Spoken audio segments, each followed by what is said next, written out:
y a une certitude, c'est que le changement climatique est en cours. Ça, c'est une certitude.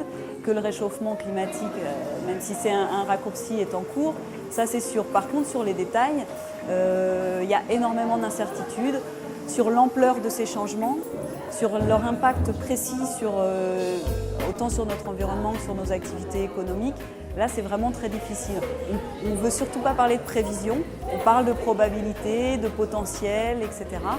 On ne va pas vous dire il faut vous préparer à ce qu'il fasse 35 degrés tout l'été d'ici 10 ans. On va vous dire ça va changer, donc préparez-vous à changer. Soyez plus souple, soyez plus réactif pour pouvoir vous adapter aux changements quand ils auront en effet lieu.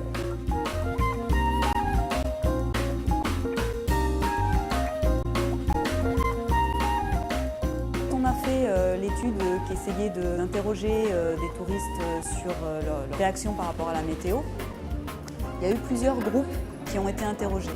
Certains groupes à Paris, je crois à Nantes, et puis un groupe à Marseille.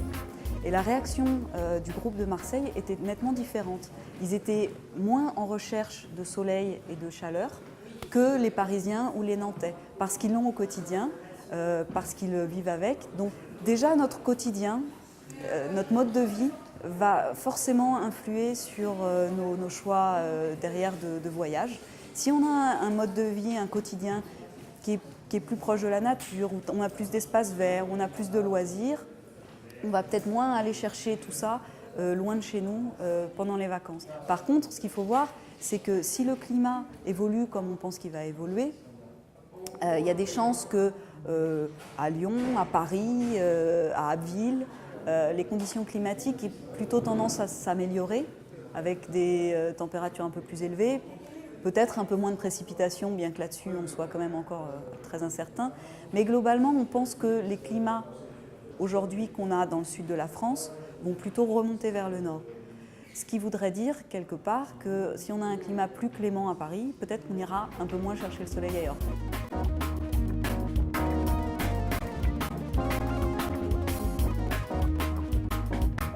En France, on utilise beaucoup la voiture, on a beaucoup une culture du déplacement en voiture. On part 3 semaines dans le sud de la France ou en montagne en voiture. C'est vrai que la voiture, à partir du moment où on met une famille dedans, on a une voiture où on rentre les parents, les 2 enfants, le chien, on arrive à une certaine efficacité parce que les émissions de gaz à effet de serre liées à cette voiture, elles vont être quelque part divisées en autant de personnes qu'il y a dans la voiture.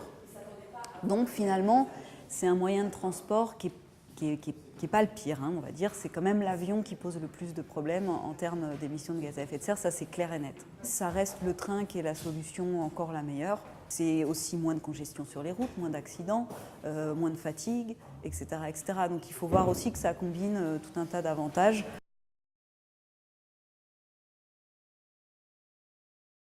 Les transports représentent grosso modo à peu près 75% des émissions de gaz à effet de serre du tourisme.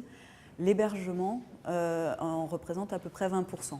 Tout ce qui est activité, c'est 4-5%, c'est plus faible. Dans l'hébergement, il y a quand même beaucoup de choses à faire. Et là, on rejoint les problématiques hors tourisme, c'est-à-dire de l'habitat, etc.